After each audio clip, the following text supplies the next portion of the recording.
They say grief is a process, a storm you have to wade through before your life can go back to clear blue skies. That's a lie. In my experience, grief is a cold and lonely home you live in. Over time, you simply get used to the draft and creaky floorboards of it all. But the home stays the same nonetheless. The apartment felt bigger after Lily died. Every room echoed with her absence. Every piece of furniture reminded me of lost moments at her side. There was no escaping it. For weeks, I barely left the apartment at all. I wore her favorite hoodie until it stopped smelling like her. I cooked her favorite meals just to throw them away when grief became stronger than hunger. I stopped answering the phone. That's where I was, knee-deep in the wreckage of denial and no closer to the rumored blue skies of acceptance than I had been weeks prior, when the package came. It was a small box, wrapped in plain brown paper with no return address. The handwriting on the label was uneven, shaky, as if whoever wrote it had trembling hands. I didn't recognize it, but it barely mattered to me at the time. I had been running on autopilot for so long that I couldn't have paid attention even if I had wanted to. Inside was a candle, thick and heavy, its pale blue surface covered in neatly carved patterns of sorts, intertwined vines and flowers. There was no note, no explanation, just the candle that smelled faintly of lavender. The scent alone made my eyes burn with tears my body couldn't shed anymore, the well running dry. Lily had always had this quirky habit of leaving a small bundle of dried lavender stems in her drawers, so all her clothes would be imbued by the calming smell of it. The flower and its scent had become synonymous with her name long ago, the two inextricable from one another. I didn't think much of it at first. People had sent me all sorts of things since the funeral. Flowers, condolences written on generic postcards, books about grief and loss, even the occasional casserole or pie. I assumed it was just another gift from someone who didn't know what else to say to get me out of this funk, or what else to do to help me. What good would a candle do when the one thing I needed, I could never have again? I still lit it that night, craving for the smell of lavender to float through the living room once more. The flame flickered blue for a moment before settling into a soft, steady glow. The scent filled the room, rich, almost intoxicating, nostalgic. I stared at the flame for a long second, inhaling deeply, feeling every muscle in my body loosen from the lavender's relaxing effects before knotting themselves up again at the myriad of memories it brought up. After a while, I managed to pry my eyes away without completely losing it and bursting into sobs right there, only for me to walk in the kitchen, ready to prepare Lily's favorite pesto recipe for the third night in a row, even though I hadn't tasted it once in all those days, and then I heard it. At first, it was barely a whisper, just the breath of a sound, in that same way grief sometimes made you hear footsteps and phantom laughter in empty houses. My heart was heavy, heavier even than the day before or the one before that. After all, I had heard her voice many times since the accident, all figments of my imagination, all memories haunting and taunting me. I tried to hang on to that reality, my reality, and busy myself with the food, but that hint of a whisper floated by my ear again and again until I had no other choice but to pay attention, knowing that it was all in my head and would inevitably hurt me more. Sarah? My body froze, my heart jumped, the spoon slipping from my fingers and clamoring down against the marble counter. I had never heard her so clearly before, the sound so pure and melodic compared to the muddled, muffled version my mind always conjured. It sounded just like her, every day, calling my name from the living room to ask if I wanted a refill for my wine glass, even though she knew it still stood half full on the coffee table. It sounded like the real Lily, not my version of her, not my memory of her, not my deluded visions of her. It sounded like her. My own voice creaked. Lily? The whisper came again, soft and hesitant, like she wasn't sure I could hear her. I'm here. I whipped my head around, trying to find her, to see her, to grasp at anything I could that would prove it wasn't all in my head. Not this time. But there was nothing there. Just the empty couch, in the empty living room of the empty apartment. The empty space as still as it had always been since Lily died. The empty and the candle, its flame swaying gently with the rhythm of an invisible breeze. "Lily, is that really you?" I asked, taking a few steps towards the candle, each movement so tense, so minute, careful not to accidentally blow the flame. I could have lost my mind entirely, but I was past the point of caring, past the point of wanting to rationalize it all. If insanity was the path to reuniting with her, I would have walked it 1,000,000 times over in that moment. "Sarah, I'm here." Her voice trembled, barely audible, like a breath carried by the candle's flame as it swayed with each word. "God, I've missed you." "How? You're gone. It can't be." "You lit the candle for me."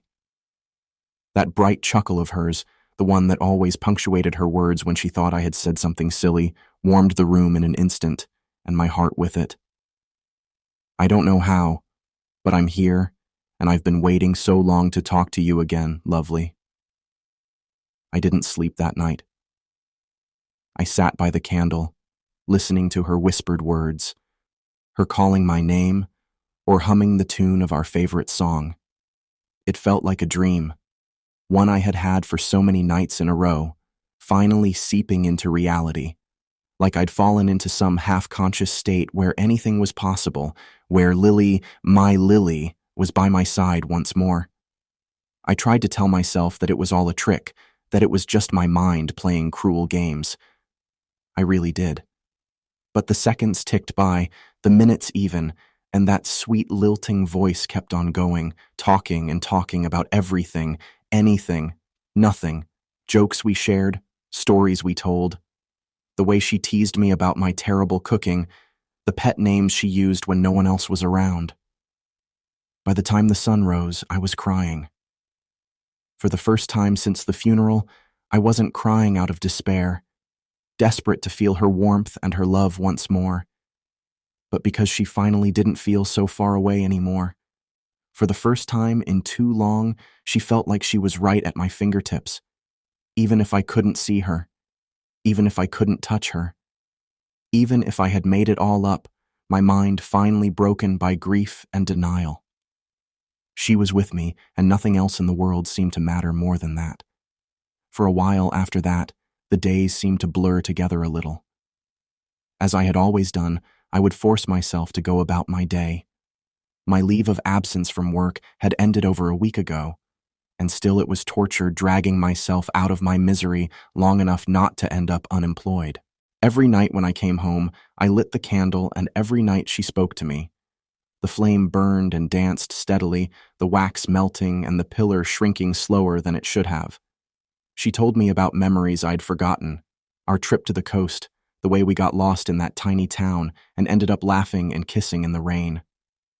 She told me she missed me, that she was proud of me for holding on. It was comforting at first, like finding a piece of her I thought was lost to me forever. Coming home and telling her about my day, listening to her talk herself silly about one thing or another. It was different than before, and yet, in all the ways it mattered, it was the same routine, the same Lily. God, I wish it had stayed that way. But one night, after I had gotten home late from a bad shift, wanting to see and hear from nobody but her and drown in her presence some more for as long as I could until the sun would inevitably cut our time short again, she suddenly asked me why I hadn't been in the car with her that day.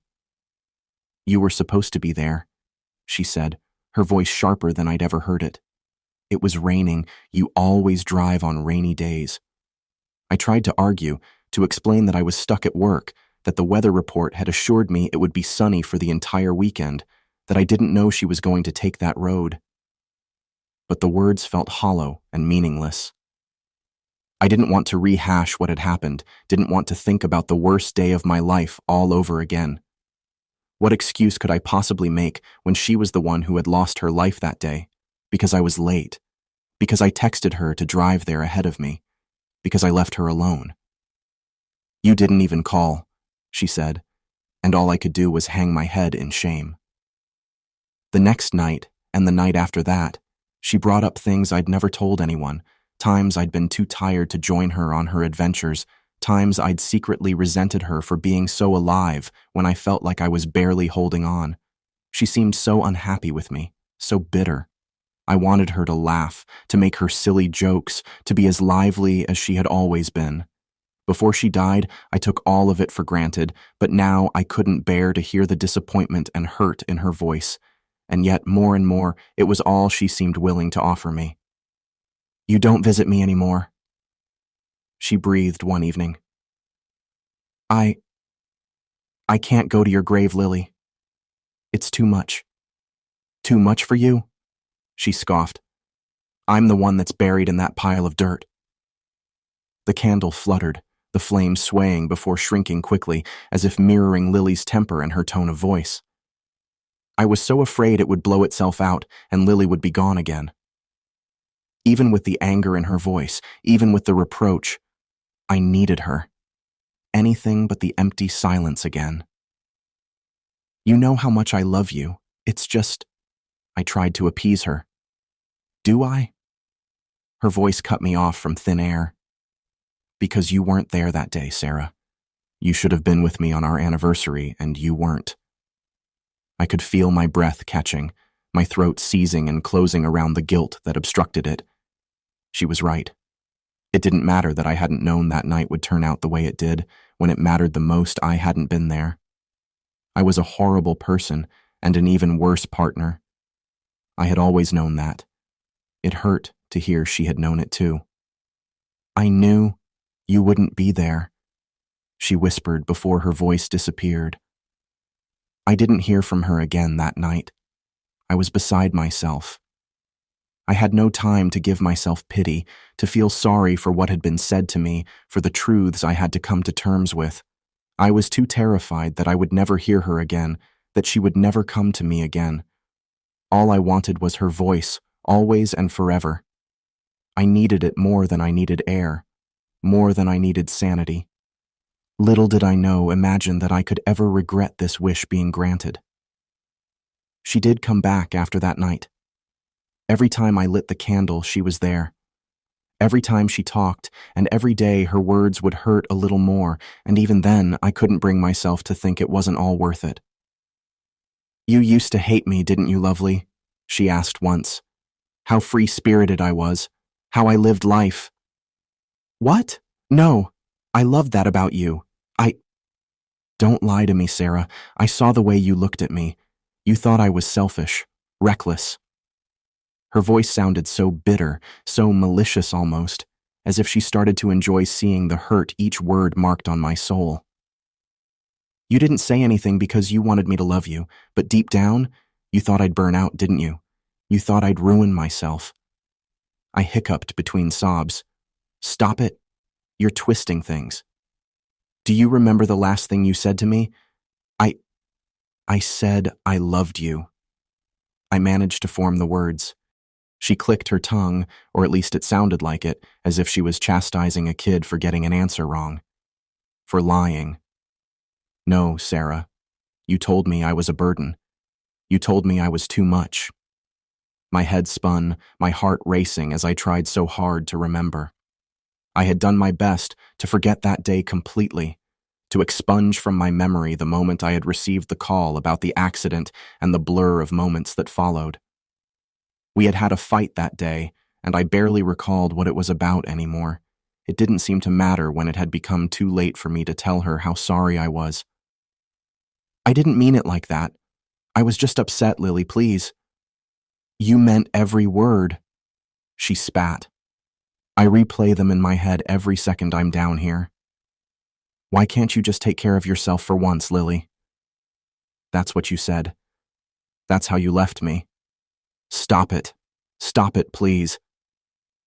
I begged and begged, tears running down my face, illuminated only by the candle amidst the total darkness the living room had fallen into.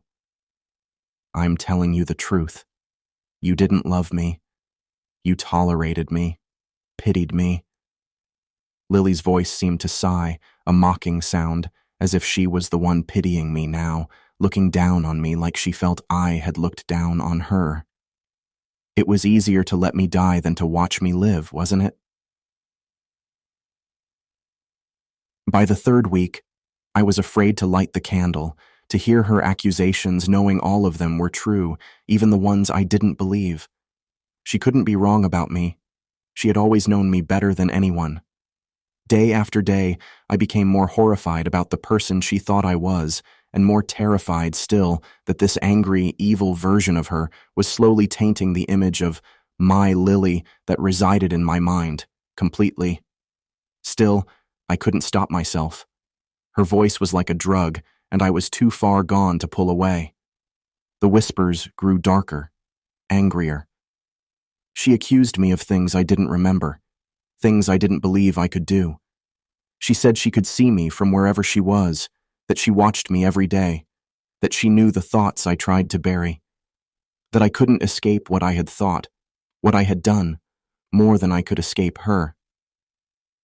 Do you want to know what it feels like, Sarah? Dying alone? She mused, like an eerie whisper floating in the air and making the flame dance along. I didn't want to know. I didn't want to hear. I wanted Lily, my Lily, the one who smiled and laughed, but that Lily could barely hang on in my mind anymore. All there was this voice, those words, the horrors it scarred in my memory, and I was a willing victim to it all. She knew it, so she kept talking despite the tears already staining my face. The moment I died, it felt like being swallowed alive by razors, like my own skin peeled back layer by layer, and I can feel it still every second. It doesn't stop, Sarah. It never stops. The sound of her laughter was pure evil. It was the only word I could equate it to. And the dark, oh, it's alive, slithering over me, into me, filling every crack of my body and soul, swallowing my spirit, leaving me there to drown over and over, eternally. As her voice kept on going, I wanted to bring my hands to my ears.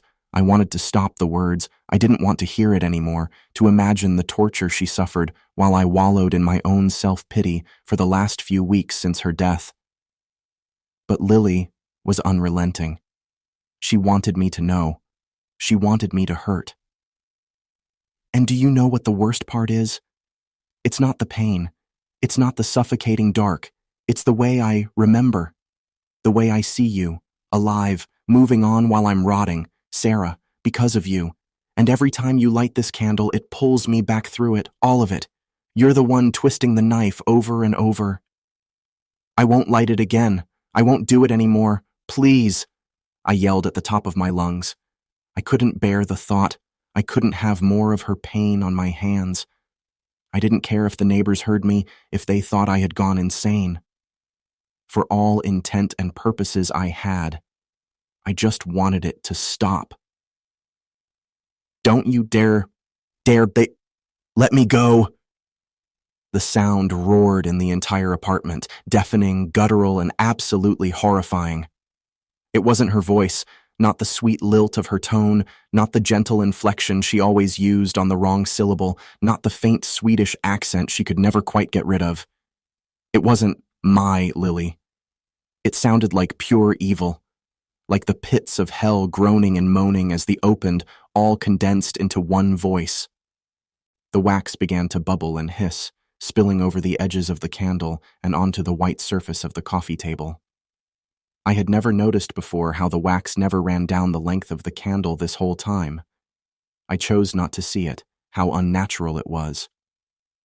The scent of smoke filled the room, choking me, burning my eyes, my lungs, my heart. Her screams filled the room, rising to an unbearable pitch. I fell to my knees, clutching my ears, begging her to stop. I could hear her fear as the car swerved off the road, her pain as it tumbled down the roadside cliff, breaking every single bone until she was left there to drown in her own blood filling her throat. And then I could hear the thing, the demon that had played its part, that had taken her place, its horrible gurgling screams of rage making me crumble onto myself. Watching you fall and die is all I have left, it bellowed between ear-piercing screeches. Die for me, lovely. Die, die, die. I can barely remember finding the strength to get up, let alone the strength to blow the candle out. The only thing that still spurred my body and its broken, shattered spirit was knowing that the Lily I had known, the one I had loved, even if I had loved her all wrong, loved her too little, would have never wanted to hurt me this way. Thinking about how horrified she would be to even imagine it, I found it in myself to put a stop to it all, even if the damages were already more than done. The candle sits on my shelf now, its wax hardened into jagged, unnatural shapes. I can still hear her voice sometimes, faint and distant, like a radio station that won't quite tune in. I don't light it anymore.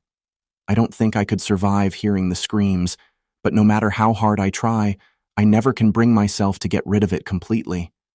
Not when I can have the prospect of her voice again, right there, just in my grasp. I know it's not my Lily, but I don't think it matters anymore. The horrible things it said, the harm it wished on me, I deserve them all for leaving her alone that night. I know that now. I am to blame, and I will bear that burden. And one day soon, when I'm ready, I will light this candle again, and I will let this entity, this Lily, do with me as it pleases, so I can finally reunite with my Lily and suffer through the eons of pain that I deserve, never leaving her side this time around. If dying is the only path to her, then so be it. I will take it without a second thought.